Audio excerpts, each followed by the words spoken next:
नमस्कार दोस्तों, मैं अभिषेक अपने चैनल रीजनिंग अड्डा को लेकर आपके सामने एक बार फिर से हाजिर हूँ। तो आज हम लोग रीजनिंग का एक नया चैप्टर स्टार्ट करेंगे जिसका नाम है रैंकिंग।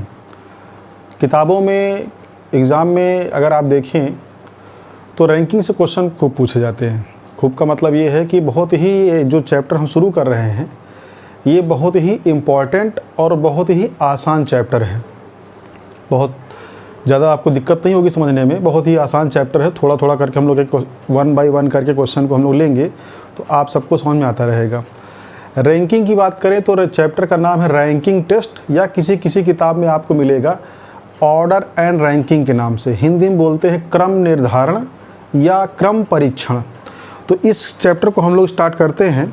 तो चलिए, चैनल को लाइक और सब्सक्राइब ज़रूर कर लीजिएगा, जैसा कि हर वीडियो में बोला जाता है। तो आज हम लोग अपने रीजनिंग के रैंकिंग टेस्ट या ऑर्डर एंड रैंकिंग के चैप्टर को लेकर हम आपके सामने हाजिर हैं। तो चलिए स्टार्ट करते हैं। Question number 1। तो जैसा कि अगर देखिए तो क्वेश्चन नंबर 1 में लिखा हुआ है कि छात्रों की एक कतार में राकेश बाएं छोर से 15वें स्थान पर और दाहिने छोर से 16वें स्थान पर है। कौन? राकेश बाएं छोर से 15वें स्थान पर, दाहिने छोर से 16वें स्थान पर है। अब अगर यहाँ क्वेश्चन में बात करें तो कोई एक लाइन है, कोई एक पंक्ति है। तो पंक्ति में जो लेफ़्ट और राइट की बात करेंगे तो ये है आपका राइट और ये है आपका लेफ़्ट। अगर हम ऐसे खड़े हो जाएं तो जो हमारा दाहिना होगा वही इस लाइन का दाहिना होगा, जो हमारा बायां होगा वही इस लाइन का बायां होगा। अब प्रश्न में क्या बोला गया? कोई एक व्यक्ति है जिसका नाम क्या है? राकेश। तो ये हमने राकेश को बैठा दिया, ये हो गया राकेश। बाएं छोर से 15वें स्थान पे, बाएं छोर से मतलब लेफ़्ट एंड से। तो जो लेफ़्ट एंड से की बात करें मतलब इधर से, या हम यहीं पर छोटा सा एक एरो बना दें लेफ़्ट से। किस नंबर पे है? 15वें नंबर पे।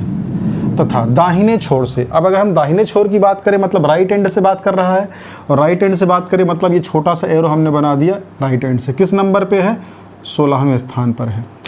तो प्रश्न में यह पूछा गया है कि राकेश छात्रों की एक कतार में राकेश बाएं छोर से 15वें स्थान पर और दाहिने छोर से 16वें स्थान पर है। तो बताइए कि उन छात्रों की कतार में, लाइन में या पंक्ति में कुल कितने छात्र होंगे। मतलब कुल विद्यार्थियों की, कुल छात्रों की, कुल व्यक्तियों की संख्या आपको बतानी है। तो चलिए सॉल्व कर लेते हैं। अब अगर सॉल्व किया जाए तो जैसे हम और आप हो किसी लाइन में बैठे हों, अगर मान लीजिए हम और आप किसी लाइन में बैठे हुए हैं, हमारा स्थान, हमारी पोजीशन आगे से 15वीं है, इसका मतलब फिक्स है कि हमारे आगे 14 लोग बैठे हुए होंगे, और पीछे से मान लो 16वीं, इसका मतलब फिक्स है कि हमारे पीछे 16 लोग बैठे हुए होंगे। तो ठीक उसी प्रकार इसमें अगर देखा जाए तो राकेश का स्थान लेफ्ट से 15वां है, इसका मतलब राकेश के लेफ्ट में कितने लोग होंगे? 14 लोग होंगे। फिर क्या बोला गया?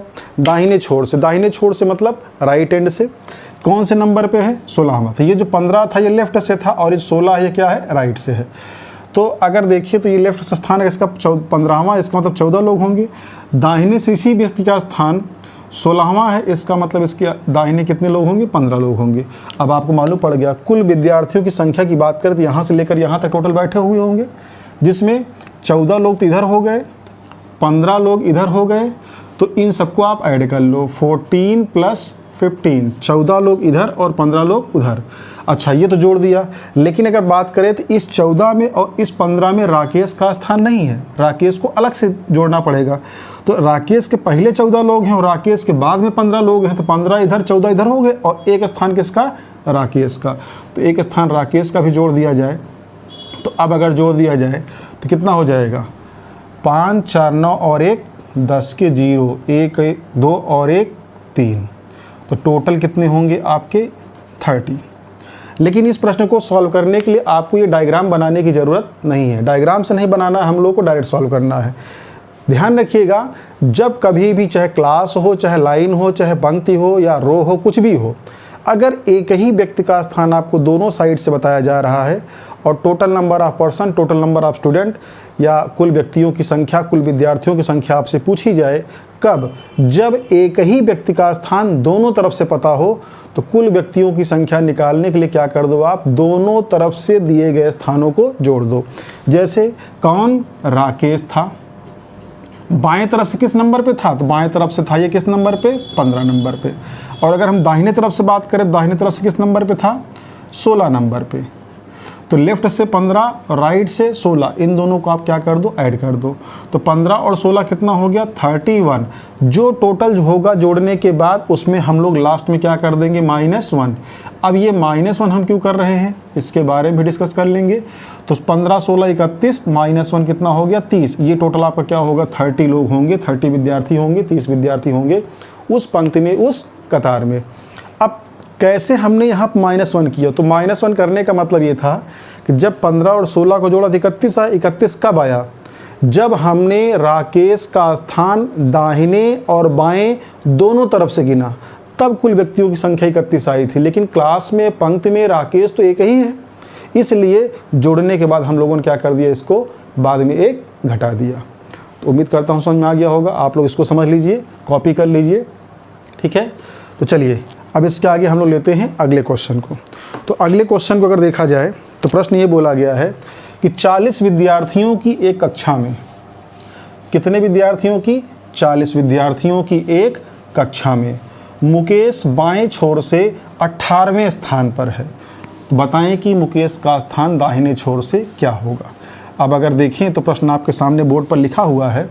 प्रश्न में ये बोला गया है कि 40 विद्यार्थियों की एक कक्षा में टोटल कितने हैं, 40, जिसमें XYZ किसी का नाम ले लीजिए, राकेश हो, मनोज हो, सुरेश हो, कुलदीप हो, XYZ आप कुछ भी नाम ले लीजिए, नाम से कोई फ़र्क नहीं पड़ता।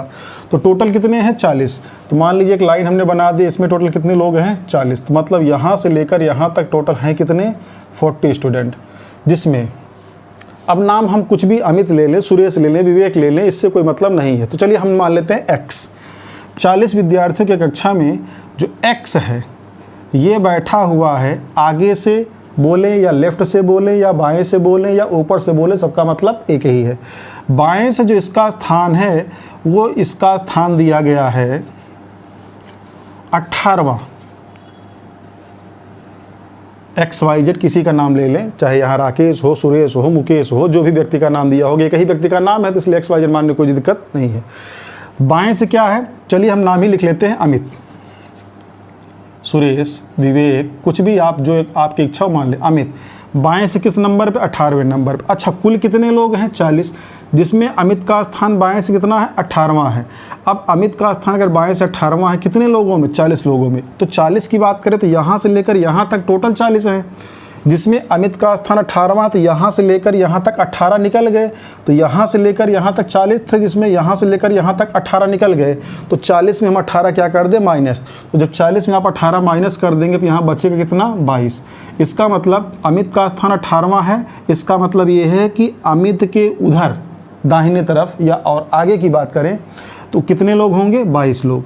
तो अब अमित का स्थान दूसरे तरफ से पूछा जा रहा है। जब अमित का स्थान आप दूसरे तरफ से निकालोगे, मतलब दाहिने साइड से, तो एक तरफ से स्थान तो आपको पता था पहले से 18 है और टोटल होगा 40। तो 40 में हमने 18 घटा दिया, बचा कितना, 22। इसका मतलब अमित के दाहिने कितने लोग होंगे, 22।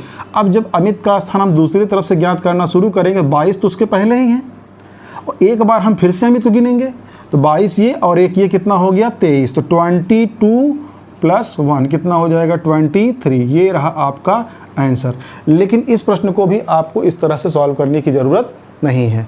अब इसे सॉल्व कैसे करना है, तो सॉल्व करने का तरीका यहाँ बता दे रहे। जब कभी आपको कुल व्यक्तियों की संख्या पता हो, कुल व्यक्तियों की संख्या पता होने का मतलब चाहे वो पंक्ति हो, कतार हो, क्यू हो, लाइन हो, XYZ कुछ भी हो, जब कुल व्यक्तियों की संख्या आपको पता है और किसी एक व्यक्ति का स्थान आपको एक तरफ से पता हो, दूसरे तरफ से निकालना हो, तो जब एक तरफ से पता हो, दूसरे तरफ से निकालना हो, तो आपको करना क्या है, दिए गए कुल व्यक्तियों की संख्या में, कुल छात्रों की संख्या में या टोटल जितने लोग हैं उनमें, उस संख्या में जो एक तरफ से स्थान बताया गया हो, चाहे दाहिने से या बाएं से, तो उस स्थान को क्या कर दो आप, माइनस। तो कुल कितने थे, 40 और अमित का स्थान कितना था, 18। तो 40 में हम लोग क्या कर देंगे, 18 घटा देंगे। 40 में 18 घटा देंगे तो हमारे पास कितना बचेगा, 22। तो 22 तो आ गया। लेकिन इसमें जैसे पिछले क्वेश्चन में अगर देखें तो हम लोगों ने लास्ट में -1 किया था। लेकिन यहाँ -1 नहीं, यहाँ पे करेंगे हम लोग +1। क्यों? क्योंकि पिछले क्वेश्चन में हम लोगों को कुल व्यक्तियों की संख्या पता थी, कुल व्यक्तियों की संख्या निकालनी थी, कुल व्यक्तियों की संख्या पता नहीं थी, एक ही व्यक्ति का स्थान पता था, कुल व्यक्तियों की संख्या निकाल रहे थे, इसलिए घटा रहे थे। लेकिन इस क्वेश्चन में हमें कुल व्यक्तियों की संख्या पता है, एक ही व्यक्ति का स्थान दूसरे तरफ से निकालने चल रहे हैं, तो इसलिए कुल व्यक्तियों की संख्या में 18 घटा दिया, मतलब दिए गए स्थान घटा दिया, बचा कितना 22, और बाद में हम क्या कर देंगे +1, तो 22 और 1 कितना हो जाएगा 23। तो जो अमित है, अमित का स्थान कितना होगा 23वां। ये रहा आपका आंसर। उम्मीद करता हूँ आप सभी को समझ में आ गया होगा। ठीक है, तो इसलिए इस प्रकार के जब आपको प्रश्न मिले तो आपको बिल्कुल भी घबराने की ज़रूरत नहीं है। बहुत ही आसान, बहुत ही छोटा क्वेश्चन है, आपसे पूछा जाता है और एग्ज़ाम में 1 नंबर तो श्योर है आपका। कभी कभी 2 नंबर क्वेश्चन पूछ ले जाते हैं, तो बड़े चैप्टर फोकस ना करके आप छोटे छोटे चैप्टर, और 1 नंबर की अहमियत क्या होती है ये आप बाखूबी जानते हैं। जिनका इस बार 0.5 नंबर से रुक गया हो या 0.25 नंबर से क्वालिफाई ना कर पाए हों, उनसे पूछिए 1 नंबर की अहमियत क्या होती है। तो ऐसे हम और आपको लगता है 1 नंबर क्या है, चलो 1 नंबर छोड़ देंगे, लेकिन ध्यान रखिए 1 नंबर, 0.2 नंबर भी आपके लिए मायने रखता है। कब? जब आप एकदम बाउंड्री पे पहुँचे हों और 0.25 नंबर से आप क्या हो रहे हों, बाहर हो जा रहे हों। इसलिए ध्यान रखिएगा, आसान चैप्टरों को, छोटे चैप्टरों को पकड़िए, पहले आप इसको सॉल्व कर लीजिए। उम्मीद करता हूँ आप सबको समझ में आ गया होगा। तो आज के लिए इतना ही, इसके आगे हम लोग अगली क्लास मिलेंगे। धन्यवाद। इसका पार्ट